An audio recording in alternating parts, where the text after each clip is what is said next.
Hello all. I'd like to welcome you back to the Church of KIB. We're very lucky. We got our brother William here with us still, Deacon William. And we got our brother Jeremy here in the background. Jeremy has joined the Kudzu Cousins, the band that is supporting all the music that we have here during our interpretation of the Holy Bible.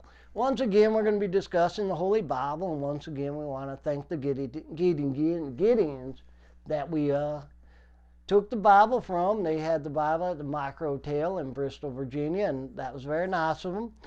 We left you off last time in chapter 5. This is episode 2 of a multi-part series. Introduction to KIB is also found on the internet. And so episode 1 and episode 2 now.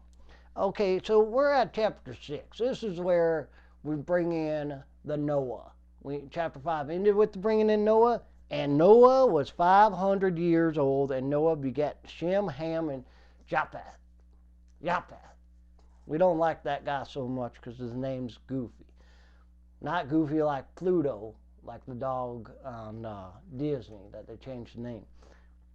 But so we got chapter 6 here, and it came to pass when men began to multiply on the face of the earth, and daughters were born unto them.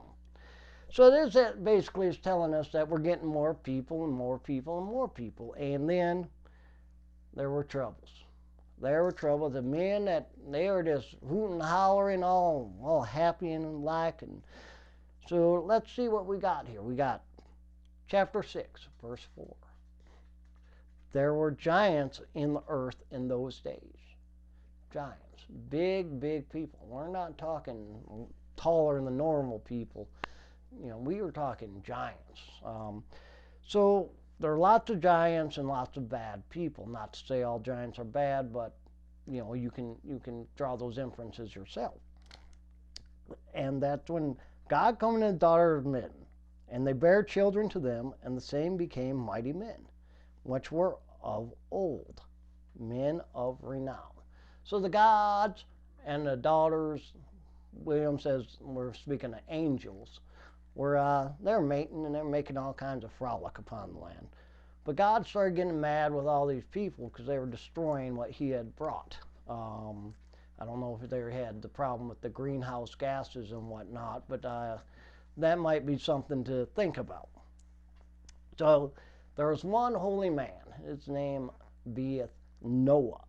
And the Lord said, I will destroy man whom I have created from the face of the earth, both man and beast, and the creeping things, and the fowls of the air, for it replendeth me that I have made them. So God is really, really mad. But as I discussed in episode 1, we're going to talk about whales. We're not really sure what happens with whales. Are they pure good or are they pure evil? That's something we might want to discuss in our message boards. Did he forget about the fishes, or are the fishes pure? So think about that as our story goes. These are the generations of Noah. Noah was just a man and perfect in his generations, and Noah walked with God. So God comes down to this guy Noah, and you've all seen the pictures. Jeremy, have you seen the pictures of the ark? It's a big boat is the ark. You'll see it with giraffes and elephants, and you know, people put them in children's room, but the ark wasn't a feature of entertainment. It was to kind of save the earth. You know, I don't know why God didn't just remake stuff, and maybe he lost the patterns, or I don't know, whatever, but he wanted to save Noah and his family. So he told Noah to build this ark, and of every living thing of all flesh, 2 of every sort shalt thou bring into the ark, to keep them alive with thee. They shall be male and female. So what you need is you need 2 of everything so they can breed.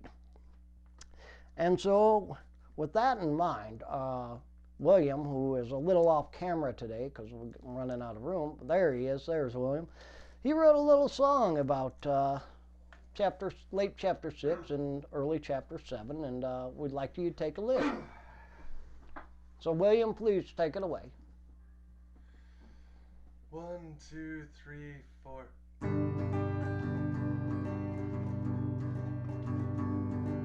Gather creatures 2 by 2. 2 by 2, 2 by 2. Gather critters 2 by 2. For it's fixing to rain. Gather up an ocelot. An ocelot, an ocelot. Better not be all you got. For it's fixing to rain. Gather up an emu, an emu, an emu. While you're at it, get you 2, for it's fixing to rain. Gather up a porcupine, you better be oh so fine. Gather up a porcupine, for it's fixing to rain.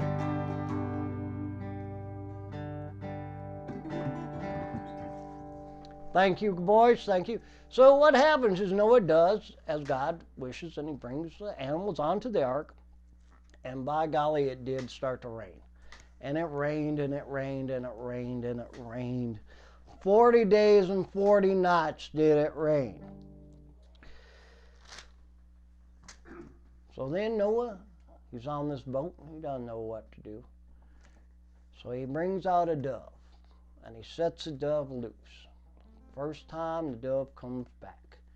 And the dove, tired and weary, could not find any place to land. Next time he sends out the dove, 1 week later, 7 days, for 7 is a commonly found number in the Bible, sends out this dove once again, and the dove comes back with an olive branch, showing that somewhere, someplace, somehow, sometime, there was growth. So on the 7th month, on the 17th day, the ark landed on a mountain, Ararat. And this is what we're going to call Ark Day. For KIB will now celebrate Ark Day, so tell your bosses, 7th month on the 17th day. And the waters decreased continually until the 10th month. The 10th month, in the 10th month on the 1st day of the month, which will be October 1st, because we're going by our calendar. You know, we got the Bible, Holy Bible, and, you know, once again, we're in America. So October 1st will be another holiday. But that's not yet the final holiday of Ark Day and Ark Year. And it came to pass in the 601st year, in the 1st month, on the 1st day of the month, the waters were dried up from off the earth, and Noah removed the coverings of the ark, and looked, and behold, the face of the ground was dry. And the 2nd month, on the 7th and 20th day of the month, was the earth dried. So now we have also January 1st and February 27th. So we are going to be celebrating the ark all the way from September 17th until February 27th. I mean, those are the days when it's got to get stinky on that ark. I mean, Noah is not goofing off. I don't know, they're probably playing some poker or something, because he had with him his sons and his sons' wives. So, you know, make your own inferences of what's going on this boat. So once they got off the boat, Noah set to growing grapes, and God had set the earth to being very, very fruitful for them.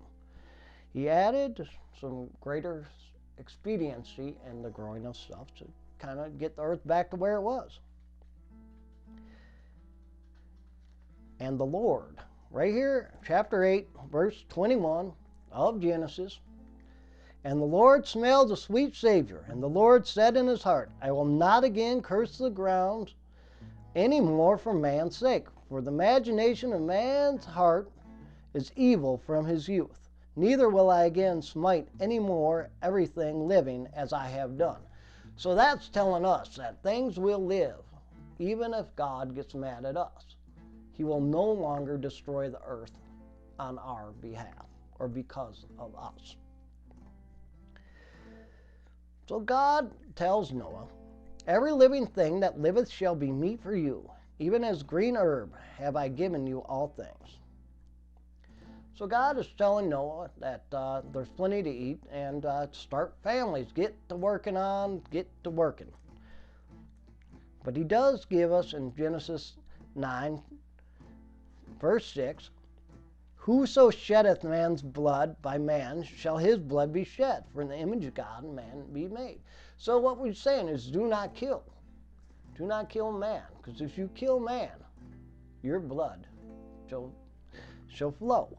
So right there again, Church KIB, I don't know what your preconceptions are, but as of right now, we have to support the death penalty. So the story of Noah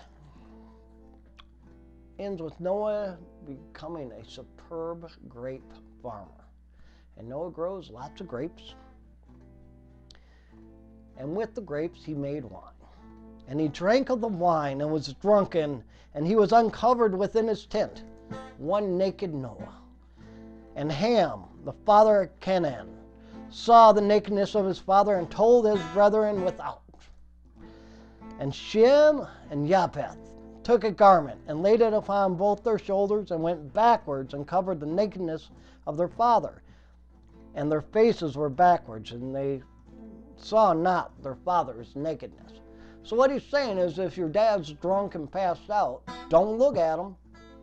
Just back up and toss a blanket or a robe or something on him. Drunk and naked happens. We all been there. But the worst part about this story is Noah became mad at his son. God shall enlarge Japheth, and he shall dwell in the tents of Shem, and Canaan shall be his servant. So what they're saying is, I guess since the first boy went and told the other boys, instead of taking care of business himself, he's being punished because now he's forever the servant of his brothers. So if you come on a situation, don't tattletale. Take care of it and keep your mouth shut. So that's going to end it for this sermon with Noah. So we got one last song for you, and we're gonna cut out. Remember the Holy Bible and to thank the Giddens.